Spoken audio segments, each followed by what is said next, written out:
안녕하세요. 어떤 일로 연락 주셨을까요?에 대한 변협 등록 가사법 형사법 전문 변호사 지재훈 변호사입니다.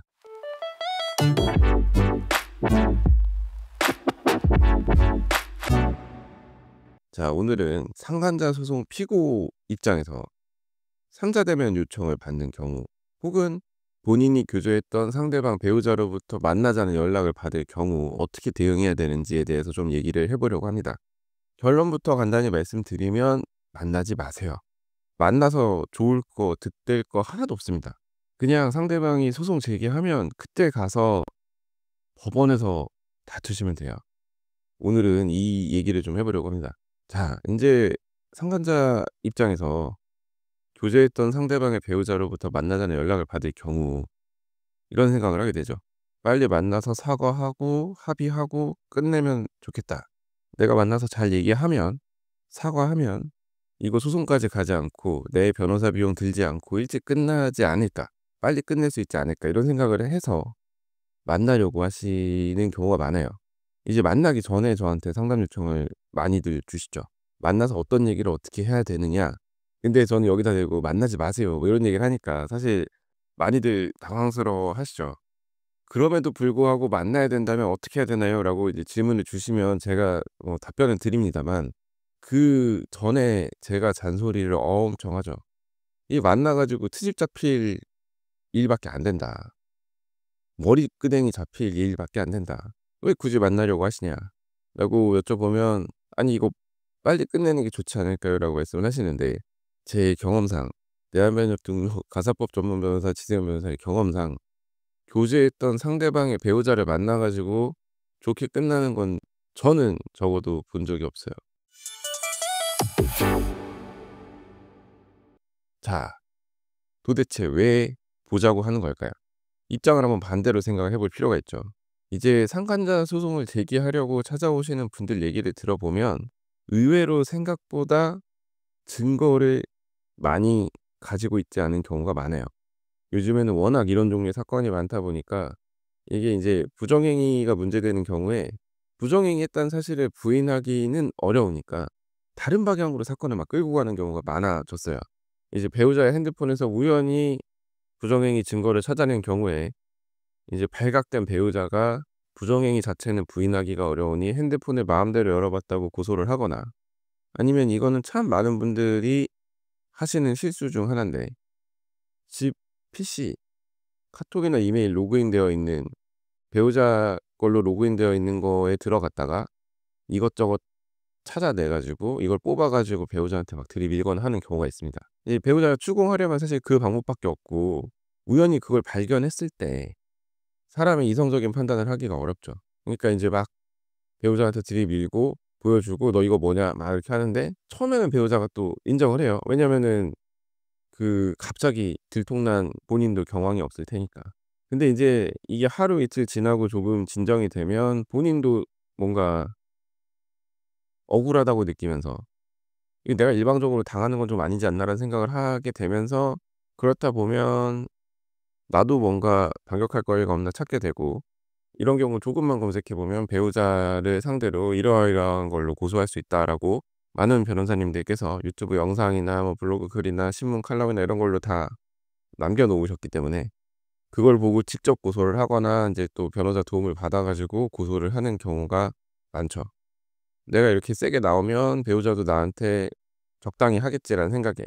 근데 인제 이렇게 되면 개싸움으로 가는 거죠. 그래서 인제 상황이 이렇다 보니까 뭐 배우자 핸드폰에서 봤던 문자, 메시지, 사진, 뭐 집 컴퓨터의 인터넷 검색 기록, 구글 타임라인 이런 걸 쉽게 증거로 내기가 어려워요. 그러니까 배우자와의 사이에서 이미 이런 걸 꺼내 놓고 싸우고 고소를 각오한 상황이라면 상관이 없는데 이제 조금 차분하게 진행을 하시는 분들은 '아 이런 거 섣불리 꺼냈다가 내가 역으로 고소를 당할 수 있고 불리한 상황에 놓일 수 있구나.'라는 걸 아시기 때문에 다른 방향으로 좀 증거 수집을 하려고 하시죠. 이제 그 과정에서 제일 먼저 떠오르는 게 아마도 배우자와 교제했던 상대방으로부터 직접 교제 사실에 대해서 인정을 받는 것일 겁니다. 녹음을 하고 그걸 바탕으로 민사소송 제기를 하면 어떻게 보면 질 수가 없겠죠. 지기가 어렵죠. 물론 이제 이혼을 하고 이 청구를 하는지, 이혼을 하지 않고 위자료 청구를 하는지에 따라서 뭐 금액이나 이런 건 달라질 수 있겠지만, 어쨌든 교제 사실을 당사자가 직접 인정하는 것만큼 강력한 증거가 없으니까요. 그래서 만나려고 하는 겁니다. 워낙 요즘에는 증거 수집이나 이런 게 쉽지만, 그걸 가지고 소송을 하거나 뭐 상대방에게 추궁을 하게 되면 역으로 고소를 당할 수 있기 때문에 조심하는 거죠. 그런데 이게 단순히 돈 빌려준 사이만 되어도 채권자 채무자가 만나 가지고 깔끔하게 돈만 주고받고 끝, 합의 끝, 뭐 이렇게 진행이 되기가 참 어렵습니다. 여태까지 돈을 왜 안 갚았네, 지난번에는 이런 식으로 돈을 빌려 놓고서는 뭐 어쨌네 저쨌네 하면서 결국 서로 간에 감정 싸움이 되기 마련이에요. 심지어 돈을 갚지 못하는 채무자의 경우에도 다 핑계가 있고 이유가 있고, 채권자가 사정을 알고 사정을 봐 주기로 했는데 왜 나한테 이제 와서 이렇게 나오는지 모르겠고 뭐 이렇게까지 가는, 그러니까 돈만 엮여 있는 관계여도 이렇게 서로 감정이 상하고 하는데, 이거는 돈이 문제가 아니라 다른 문제잖아요. 그런 상황에서 둘이 만났을 때 어떻게 만남이 흘러갈까요? 냉정하게 대화를 나누고 하기가 참 어렵습니다. 끼리 만나면 욕을 하거나 몸싸움을 하거나 뭐 이렇게 가고요. 이제 여자분들 만나는 경우에는 뺨을 때리거나 뭐 머리끄댕이 잡거나 뭐 이런 경우가 없지 않아요. 아무리 참으려고 해도 그 올라오는 감정을 어떻게 누를 수가 없는 거죠. 자, 상간자 입장에서는 이렇게 생각하실 수도 있어요.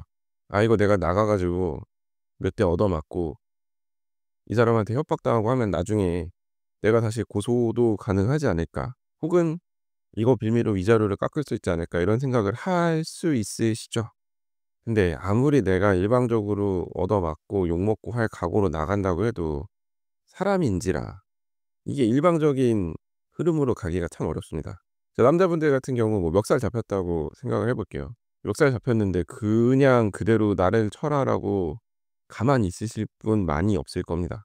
손을 떼내려고 한다든지 아니면 상대방이 뭐 주먹질하면 그걸 잡으려고 한다든지 뭐 이렇게 진행이 될 거예요. 이제 그런 경우에는 쌍방폭행으로 사건이 넘어가게 되죠.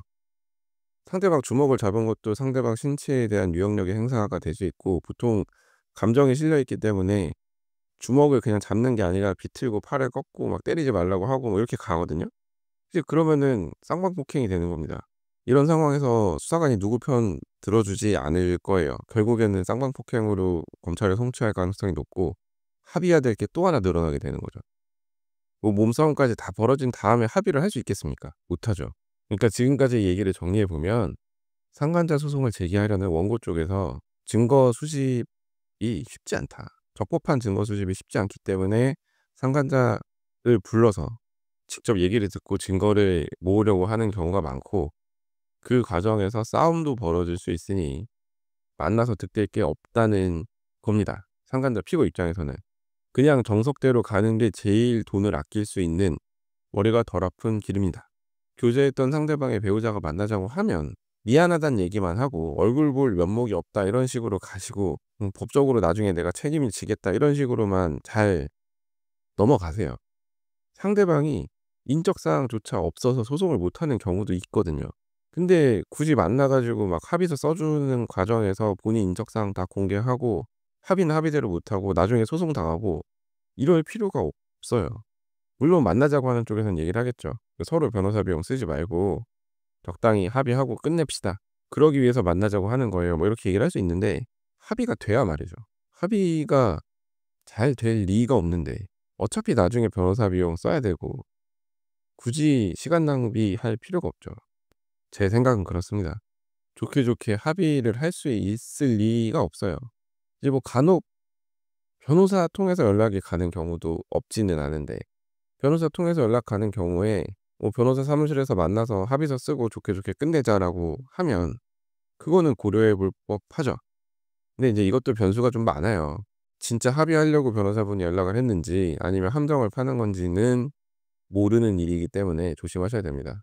이런 경우에 본인도 그냥 변호사를 선임해 가지고 합의 과정을 좀 맡기는 게 좋죠. 그리고 말입니다. 제가 이렇게까지나 합의에 부정적인 이유는 상관자 소송을 제기하려고 하시는 분들의 경우에 돈이 목적이 아닌 경우가 많아요.